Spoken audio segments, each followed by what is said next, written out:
Genç kız o bayrağı elinde tutup ben bayaktan da fikir veririm. Siz hamınız fikir verin.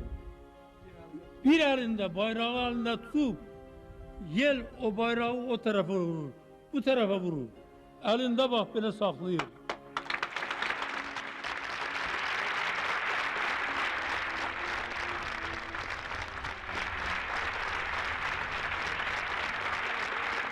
Kızım, görürüm sen uzun, güzel kızsan. Ben seni öpürüm. Ben seni bağrıma basıram.